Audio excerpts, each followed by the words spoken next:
حضرت سیدنا ابراہیم خلیل اللہ اعلیٰ نبینا و علیہ الصلاۃ والسلام کا تذکرہ قرآن مجید نے کئی جگہوں پہ بیان فرمایا ہے۔ نبی پاک صلی اللہ تعالیٰ علیہ وسلم نے ارشاد فرمایا کہ میں ملت ابراہیم پہ ہوں۔ حضرت ابراہیم علیہ الصلاۃ والسلام کے سیرت کو، سوانے کو، ان کی زندگی کے واقعات کو قرآن مجید نے متعدد مقامات پہ بیان کیا ہے۔ انبیاء کرام علیہ السلام 1,24,000 کم و بیش ہوئے، لیکن دین اسلام میں نبی پاک علیہ السلام کی امت میں جو مقام حضرت ابراہیم کا ہے وہ بس انہی کا ہے۔ ان کی زندگی ایک بڑی خوبصورت، بڑی منفرد اور مسلمانوں کے لیے بڑی اسوہ نور دینے والی زندگی ہے۔ نبی پاک صلی اللہ علیہ وسلم نے فرمایا میں اپنے باپ حضرت ابراہیم کی دعا بن کے دنیا میں آیا ہوں۔ اور پھر محبوب پاک سید عالم صلی اللہ تعالی علیہ وسلم نے اپنی امت میں بھی جناب ابراہیم کے طریقے کو جاری رکھا۔ صحابہ نے قربانی کے بارے میں حضور سے پوچھا ما ہذہ الاضحیہ، یا رسول اللہ صلی اللہ علیہ وسلم یہ قربانی کیا ہے؟ تو فرمایا سنت ابیکم ابراہیم، یہ تمہارے باپ حضرت ابراہیم کا طریقہ ہے، یہ تمہارے باپ حضرت، حالانکہ قربانی نبی پاک صلی اللہ علیہ وسلم کا بھی طریقہ ہے، لیکن فرمایا تمہارے باپ حضرت ابراہیم کے ذکر کو باقی رکھا۔ اللہم صلی علی محمد وعلی آل محمد کما صلیت علی ابراہیم وعلی آل ابراہیم، ان کے تذکرے کو باقی رکھا دین کے اندر۔ حضرت ابراہیم بڑی امتیازی شان والے نبی ہیں، بڑی امتیازی شان والے۔ رب کریم کا وہ دوست جس نے کوئی چیز بچا کے نہیں رکھی، ہر شے ہی اپنے رب کی بارگاہ میں پیش کر دی۔ چند چیزوں سے انسان کو بڑا پیار ہوتا ہے، گھر اسے بڑا پیارا ہوتا ہے۔ وہ بڑا خوبصورت ہوٹل، 5 سٹار ہوٹل میں رہا، وہ اسلام آباد گیا، کسی سفر پہ گیا تو بڑے اعلیٰ قسم کے اس کو کھانے ملے، بڑی چیزیں ملی، لیکن کبھی دائیں کروٹ کبھی بائیں کروٹ۔ تو ساتھ بیڈ پہ دوست تھا تو اس نے کہا صاحب سو جاؤ، تو اس نے کہا یار جو مزہ اپنے گھر میں سونے کا ہے وہ کسی اور جگہ تھوڑی ہے۔ گھر بڑا پیارا ہوتا ہے، انسان لگاؤ ہوتا ہے، جس بے تکلفی سے، سکون سے، آرام سے انسان اپنے گھر میں وقت بتاتا ہے، کہیں اور مشکل ہو جاتا ہے۔ دوسرا، انسان کو اولاد بڑی پیاری ہوتی ہے، بڑی عجیب شے، نہ ہو تب بھی بڑا دکھ ہے، اور ہونے کے بعد بھی اس کی بڑی آزمائشیں، یہ بڑی ایک میٹھی چیز ہے۔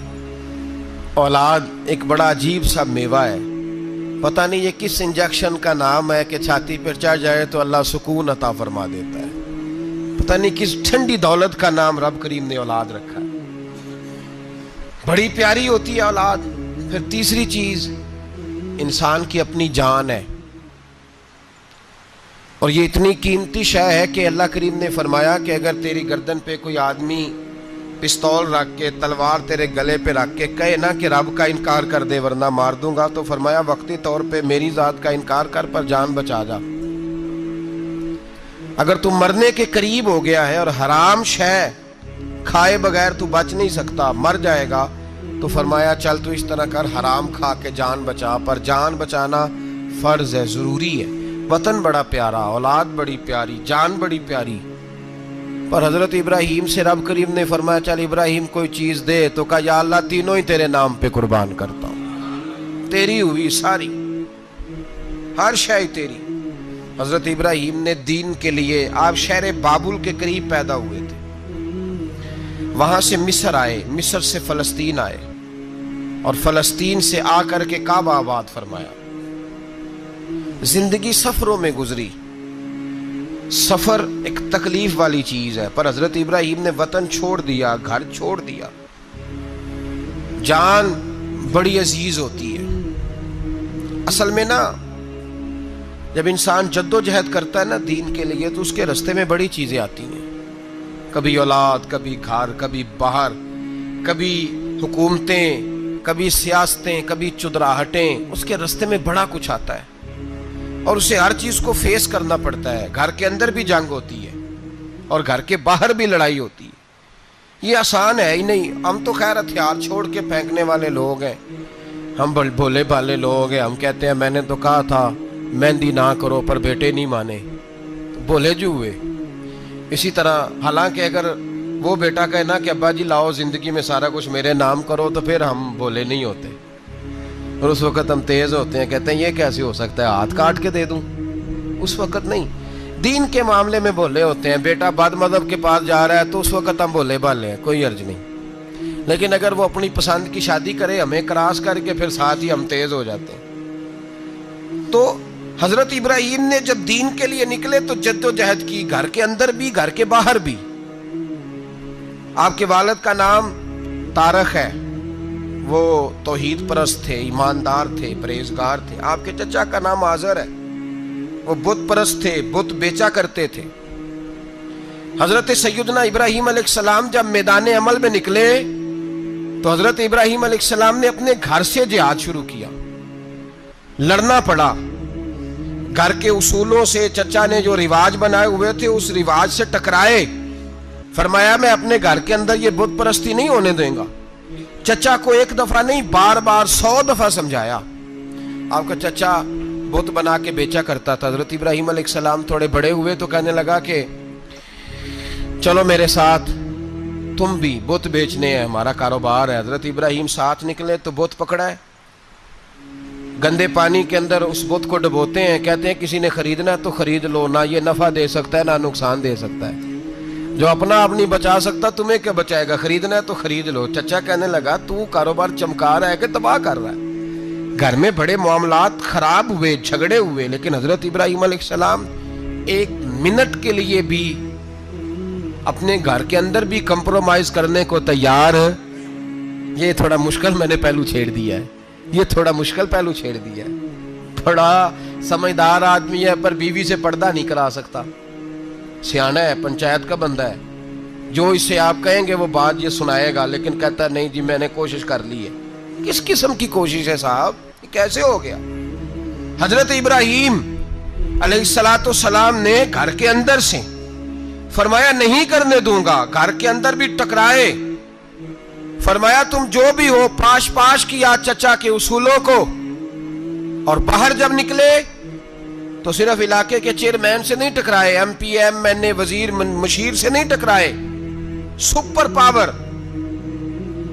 نمرود دنیا کا واحد حکمران تھا اس وقت، دوسرا کوئی حکمران ہی نہیں تھا.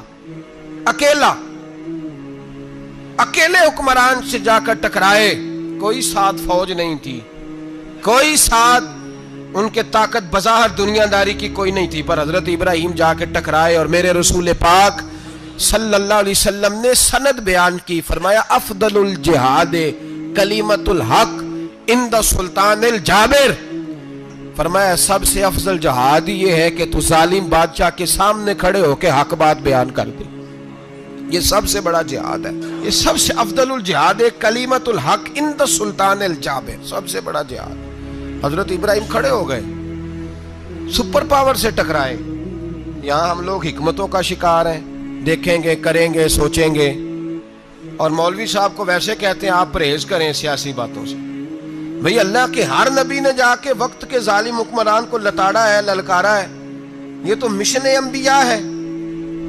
حضرت سیدنا ابراہیم علیہ السلام نے جو اس کو جا کے کہا کہ تو جھوٹ بولتا ہے، تو جھوٹا ہے، تو خدائی کا دعویٰ کرتا ہے، تو بہت بڑا ظالم ہے. اور قرآن مجید نے اس ساری بات کو بیان فرمایا.